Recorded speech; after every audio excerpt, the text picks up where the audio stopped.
Batimpana entin'i Pasteur RATIANARIVO Rabarijaona. Aoka iombavaka sy tomboka. Andriamanitra ao rainay amin'ny alalan'i Jesosy Kristy tomponay ianao. Andriamanitra velona, Andriamanitra miahy ny fiainana amin'ny tsibiriany. Andriamanitra manambara koa ny sitraponao ianao eo anivon'izao tontolo izao sy aminay mpianatra ao Jesosy Kristy tompo. Izany rehetra izany dia mankalaza anao izay mitsaoka anao mihavoninahitra anao. Ary mangataka indrindra famindram-po sy melan-keloka ny fanadiovanao maranao sarobidy Jesosy amin'ny fahotana sy ny tsy fahamarina rehetra ary izay rehetra tsy vitanay rahateo teo anatrehanao ka tokony ho natao. Izany rehetra no angatahana indrindra ny famindram-po avy aminao. Ary dia hatreo felony izay amin'ny alalan'ny fainao masina Jesosy, koa tareo mazaka mipitiavanao ny fomapanahinay andrenesanay ny feonao. Miterana tompo araka ny fombanao ny vonikeno izay mpanomponao. Ary dia teraina sy ankalazaina meny voninahitra anaranao masina, ray zanaka fanay masina, tsara indrindra. Sambatra iray manana anao, tretrika tokoa. Ary dia ampianaro hisitraka izany isan'andro ary hatsiaro falebiazan'ny fitiavanao. Saotra tompo. Alleluia. Amen. Ry havana rehetra amin'ny tompo amintsika mandrakarivany ny fahasoavana, ny fiadanana, ny fampiarezana, ny fampianonana, eny ny fampiraisana feno avy amin'Andriamanitra ray sy zanaka ary fanay masina. Amen. Lohateny izay tonga amintsika anio dia ny hoe Nahoana no avelan'Andriamanitra hiseho ny fahoriana. Nahoana no avelan'Andriamanitra hiseho ny fahoriana. Hoy ny tenin'ny voasoratra ao amin'ny ohabolana 7:9 Proverbe 19:3. Amin'ny anaran'i Jesosy. Ny fahadalan'ny olona no mahasimba ny alehany, ka amin'i Jehova no sosotra ny fony. Ombianombiany tokoa dia mametsiny n'Andriamanitra ny olona, ary ao anatin'ny fo sy ny saina tsy miloaka ao aza dia maneho fanomezan-tsiny amin'ilay Andriamanitra tsara sady mpanao tsara. Ho tiany tompo indrindra anio ny ametrapetraka ao anatin'ny fontsika izay tokony hosainina sy eritreretina hahatonga antsika hanana fisainana avy amin'ny tompo. Izao ary no ambaran'i Jesosy Kristy ilay velona masina manan-kira avy Nazareta. Ny fankasitrahana dia manokatra varavarana hahazoana fitahiana lehibe. Eny fitahiana miha lehibe kokoa hatrany. Miaraka amin'ny fankasitrahana dia tonga ny hery analan'ny rojo mamatotra na ny anao na ny an'ny hafa. Izao mantsy rehefa tonga ny fanamangidy, izao ny hoe ny fanatezitra sy manome tsiny mafy, dia izay ny fahatonga ny fanandevozana. Fa raha esoronao io toe-tsaina mangidy io dia mety hisy ny fanasitranana. Betsaka tokoa izay manana toe-tsaina mangidy no manakatsakana ny asako eo amin'ny fiainany. Misy zavatra mitranga eo amin'ny fiainan'ny fanasasany ary tsy takatry ny sainy izany, mitana ny tenany ho tompon'andraikitra ka tonga mangidy. Marina fa azoko natao ny sakana azy ireo, nefa marina ihany koa hoe misy antony ny zavatra rehetra. Antony tsy hain'ny sain'olombelona. Ohatra, misy ireo fanazay raha naomby tamin'ny anjara nokasainy dia ho namarana ny fiainany tany amin'ny elo. Saingy noho ny namelako dia nanova tanteraka ny lalan'ny fiainana izy. tsy mahita izany izy ireo ka lasa mangidy. Raha manontany angambo ianao hoe tompo, fanafana mangidy ve no hitondra olona ho any amin'ny elo? Dia izao no navaliko anao hoe azo atao ny tsy mankany amin'ny elo, fa mamindra arabaky teny lanitra ho ety an-tany aho. Ny lanitra tonga ety an-tany, ny fiainan-danitra tonga ety an-tany, ny fiainan'ny avo indrindra miasa eo anivon'ny oloko ety an-tany. Ary dia mahazo olona izay hanova tanteraka ny toe-tsainy.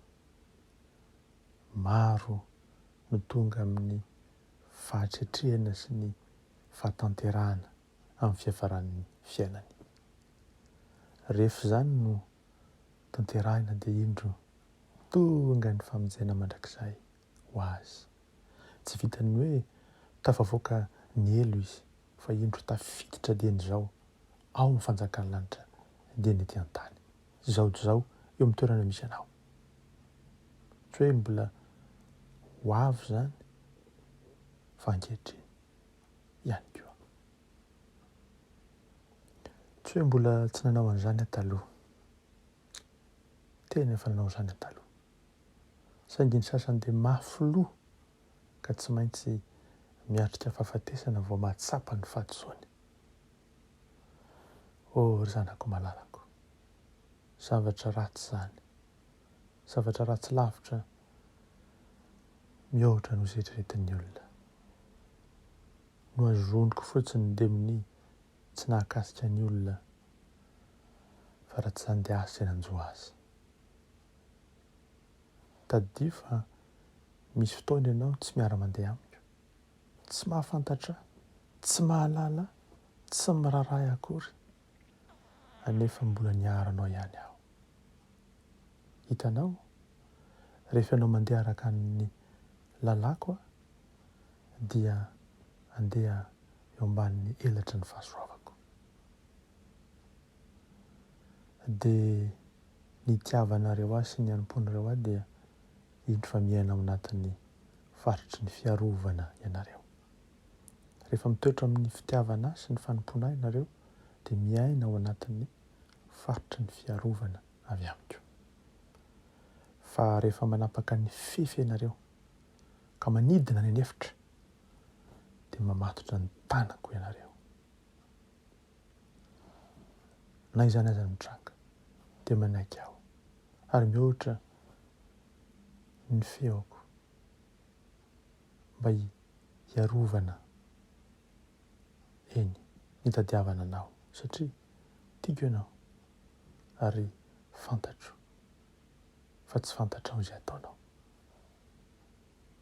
Manatona anareo isan-taona aho mba hiala amin'ny lalan-jamba anareo sy ny fitiavan-tena anareo, anefa tsy miraharay anareo, mitsambika mikipy eny an-dalana mankany amin'ny fanirianareo. Noho izany dia tonga amin'ny faran'ny fiainanareo ianareo ary manomboka mieritreritra zavatra, mijery ny fahadisoanareo lasa, manontany tena rehefa manakaiky ny fahafatesana izay afaranareo. Na tsy izany aza miezaka manjoy hevitra amin'ny tenanareo ianareo mba hialana amin'ireo zavatra izay noezahana mafy lazaina nampitandrina anareo tamin'ny fotoanany. Dia nisafidy fivavahana samihafa ianareo, milaza fa izao na itsy ny lalанарeo, fa ao anatin'ny fitoniana, ao anatin'ny alina dia eo indrindra no isian'ny fisalasalana tonga ao anatinareo. Miezaka aho hamadika ny toetranao satria fantatro izay hitondrananao ary fantatro fa tsy hahita anao intsony aho raha mitoy izany. Alailoanao aho nefa tsy afaka manao n'inona noho ianao efa nandray fanapa-kevitra mandrakizay. Na dia teo aza izay rehetra nataoko mba hiverenan'ny fonao. Tsapanao ve izany? Hoanao izay mahalala, izao ny fotoana andinianao ny fonao, hitadiavanao ny tompo, hanesoranao ny toetra mangidy rehetra na dia kely aza ao anatinao. Ny paosin'ny mangidy miafina ao anatin'ny lavabato ao am-ponao. Misy hoe zavatra tsy azonao avela, misy hoe zavatra lazainao fa azonao, vao avela eloka nefa mbola mahatsiaro alahelo am-po ianao noho ny fanananao zavatra tsy ara-drariny ao anatinao. Afaka matoky avy anefa ianao, afaka matoky rehefa milaza aminao fa izaho ny tomponao, izaho ny Andriamanitrao, izaho no malalanao. Anio ary sokafo ny fonao ho an'ilay tomponao. Anio ary ekeo izay entiko anatrehanao dia ny fanahiko, ampiovanao, ampibebakanao, hanalanao amin'ny endriky ny ratsy rehetra hatry anatin'ny fakan'ny fonao sy ny eritreritrao, lalina indrindra. Amin'izao fotoana izao ary dia rehefa mandray ny teniko ianao, sokafo ny fonao, raiso ny fanahiko izay hitiko aminao, ampibebaka anao, atonga anao ho tena mpianatra tokoa, atonga anao araka ny lalako, atonga anao araka ny fisainan'ny ray, atonga anao hitoetra anatin'ny fahamasinana sy ny fahamarinana. Mandehana tanteraho izay efa nilazaiko taminao ary ampionono ny oloko fefakaiky ny firenena zanak'olona eny amin'ny rahaolanitra. Tomoera tsara eo anivon'ny fisaorana sy ny fankasitrahana dia ho fantatrao fa na mitranga aza ny fahoriana tsy avy amiko izany satria lalan'ny olona ihany mahadiso azy.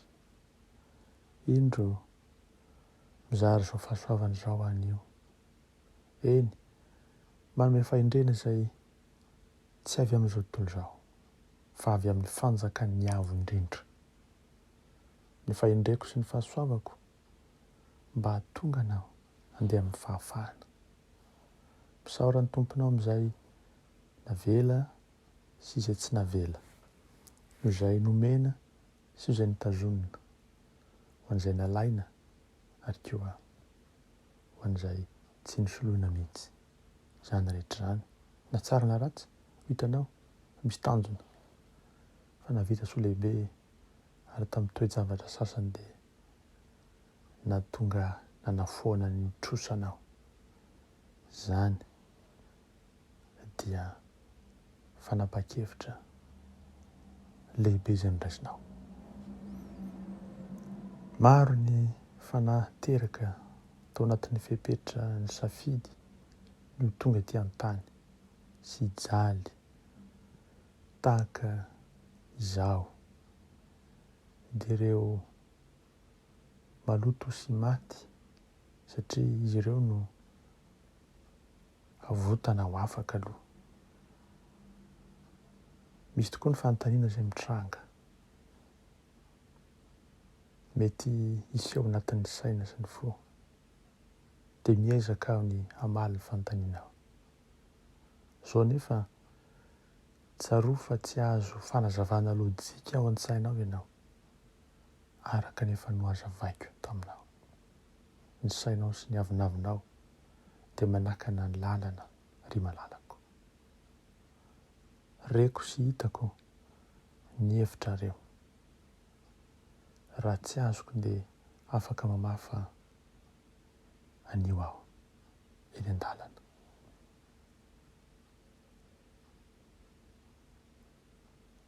Matokia. Raha mivavaka ianao hoe Tompo, mino aho, ampio afaka amin'ny sofinako, dia mamaly aho fa tsy misy mihoatra izay zakanao avelako izy eo. Saingy betsaka ny zavatra mihoatra anao satria izay tsy hitanao araka ny fahitako azy no zava-misy. Izany hoe raha iverinao fa mihoatra noho ianao ny zavatra izay mitranga dia satria ny masony nofona no mijery azy, fa izaho no mijery azy dia kely sy bitika izany. Ka manomboka an'iny dia aoka ny fijeriko ho hijery ianao ny zavatra mitranga.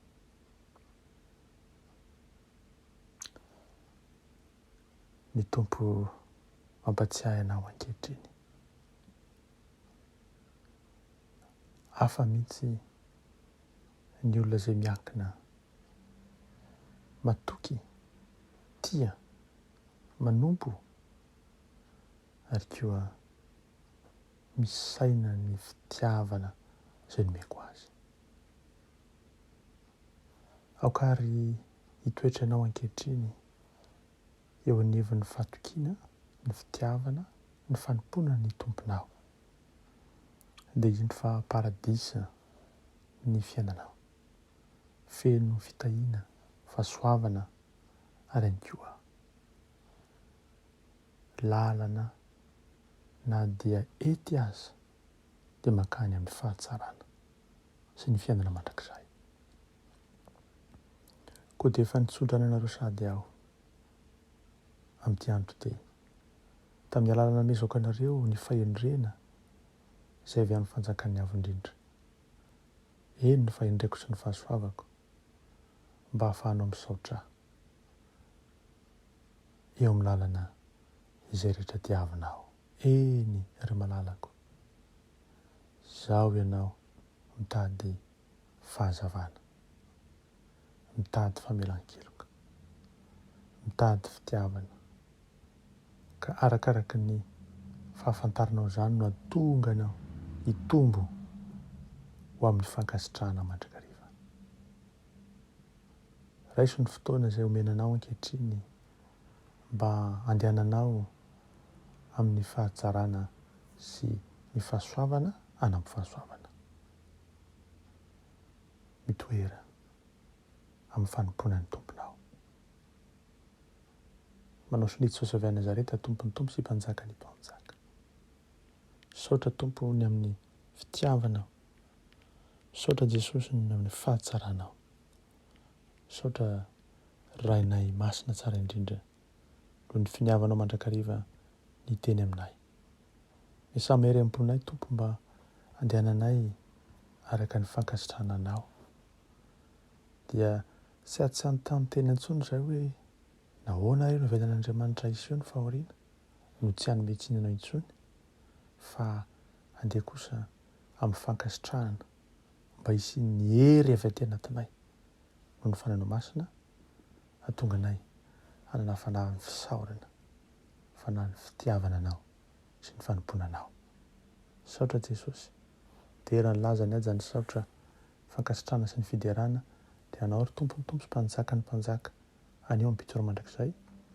Fa ny fahasoavana Jesosy Kristy sy ny fitiavanao Andriamanitra ray, ny hery sy ny fampiraisana avy amin'ny fanahy masina ho aminay isan'andro mandrakizay anay.